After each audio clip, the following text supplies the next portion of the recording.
family. Just wanted to share a couple of words with you tonight. So at the beginning of this week, I found myself in A&E for several hours as I had an embedded object in my eye. Don't worry, I won't go into detail, but it did involve anesthesia, tweezers, and my husband had to leave the room when they got started. But do you know, almost a month prior, I had been walking in the woods with Ralph, our rescue dog, and something flew into my eye. It was so painful that immediately I turned around, came home, and looked in the mirror, tried to see if anything was there. Couldn't see anything, but just washed it out with tons of water. But day after day, the pain was there. My eye was red. So every morning I would look in the mirror and think, is it gone? And do you know, I reasoned every day, surely this will get better. Surely it will sort itself out. But not until this past Monday did I look in the mirror and see this black thing.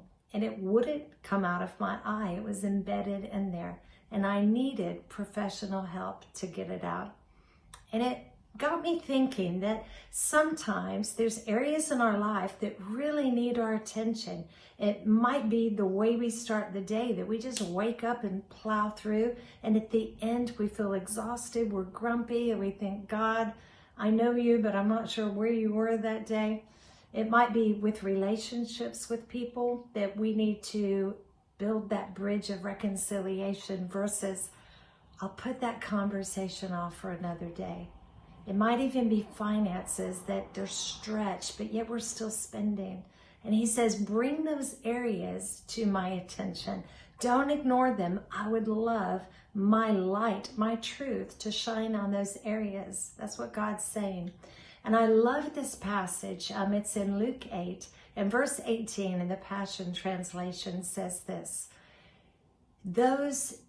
While you're listening to my teaching, check out your heart. This is my paraphrase, by the way, but it says, pay careful attention to your heart as you hear my teaching.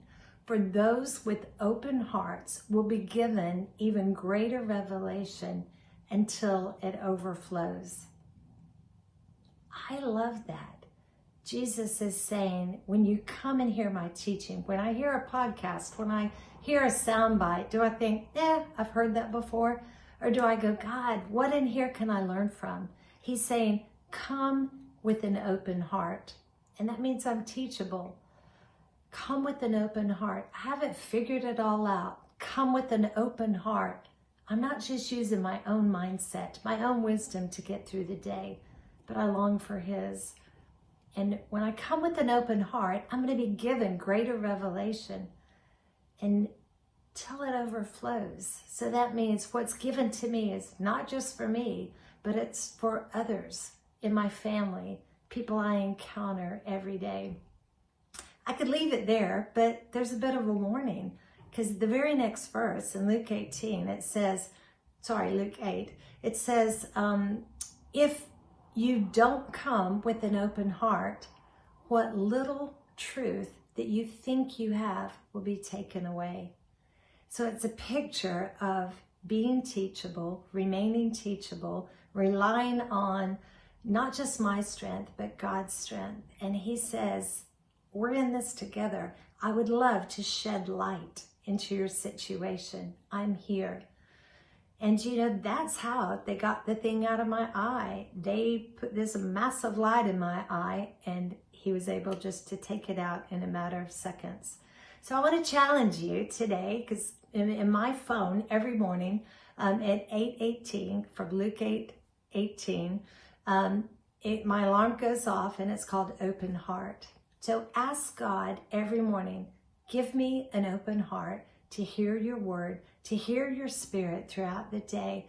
So I'm not just running ahead, I'm not dragging you along, but we're walking hand in hand. And as he says, this is the way, walk in it.